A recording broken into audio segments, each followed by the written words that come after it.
Welcome to News Today with WDW News Today. I'm Nathan Hartman, filling in for Tom Corliss. Today we begin with news from California Adventure, as we've released a map layout for the upcoming Marvel Land. As you can see, guests entering the land from the main thoroughfare of the park will cross underneath some sort of archway before walking the perimeter of the Spider-Man attraction show building. The land is also accessible from Cars Land and Hollywood Land, just as A Bug's Land was before. The blue box in the artwork is the former A Bug's Land restrooms, which will now be rethemed and reopened. Other points of interest include the Web Suppliers, located just across the path from the Spider-Man attraction, the adjacent interactive Doctor Strange show, the Ant-Man microbrewery and restaurant, and the Avengers gift shop. This shop would eventually, of course, become the exit of an Avengers e-ticket attraction set to open sometime later. Over at Disneyland last night, we celebrated 50 years of the Haunted Mansion in a very special after-hours event.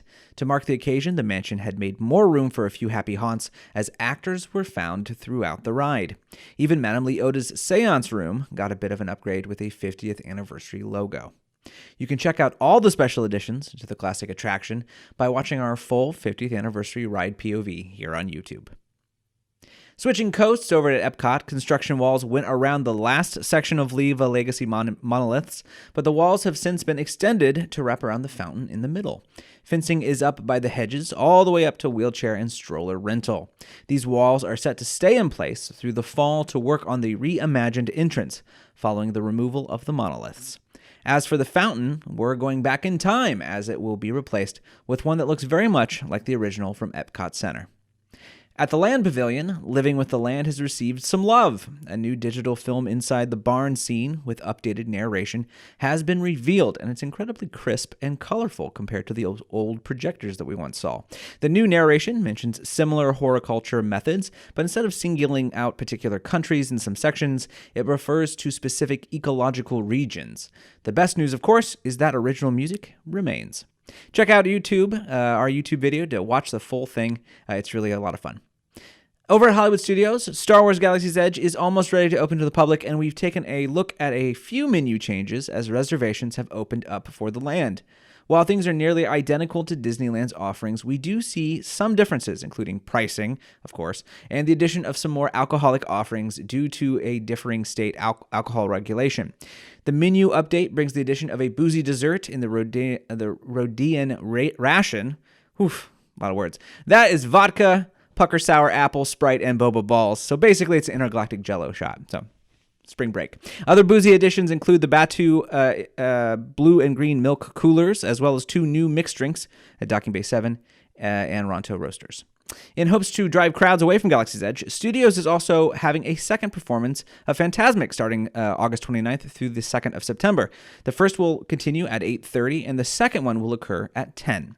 Various studio stores are also wrapping up refurbishments as they get ready for Star Wars. Legends of Hollywood closed back in March and has taken over the former Planet Hollywood Superstore, making this shop now run the entire block of Sunset Boulevard.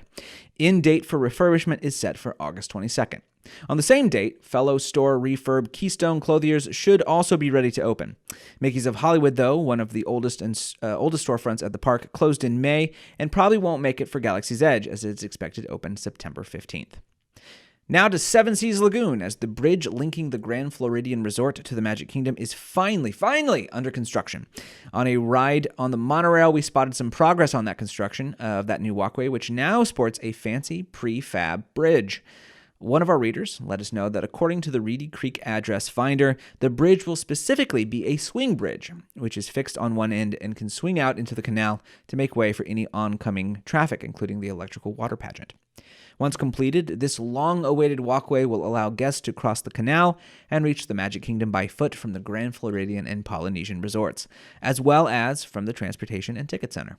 This will give guests another transportation option for getting to and from the Magic Kingdom, in addition to, of course, ferries, boats, buses, and monorails. Venturing inside of the Magic Kingdom, it was deathly quiet in the Haunted Mansion gift shop as we discovered that the Spirit Photography section is no longer being offered. Previously, guests could purchase lenticular photos of themselves that would change into a ghostly-looking face, but now you can find Host a Ghost jars in their place for $59. These are also being offered at Disneyland, and you can check out our full unboxing video of these Host to Ghost jars here on YouTube, so check that out. Other Mansion 50th anniversary merch found at Memento Mori include Mickey ear hat featuring a wallpaper-inspired pattern, mansion pin, and shiny gold trim, Dooney and Burke bags featuring a really neat 50th anniversary print, and 2 Pandora charms showcasing either Madame Leota or the attraction's logo. Shifting our focus to Disneyland Paris, we have some holiday news. The Magic of Christmas kicks off November 9th. For nearly 2 months, guests can discover twinkling lights, watch the wonderful Christmas parade, and meet their favorite Disney characters. But this year, Disney princesses will also be part of the celebration. You can read the full description of Disney's Enchanted Christmas on our site.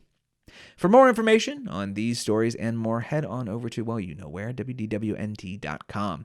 If you're enjoying the show, be sure to like the video, subscribe to the channel, and click that bell for notifications. For the worldwide leader in Disney Parks news, this is Nathan Hartman saying enjoy the rest of your today, and have a great, big, beautiful tomorrow.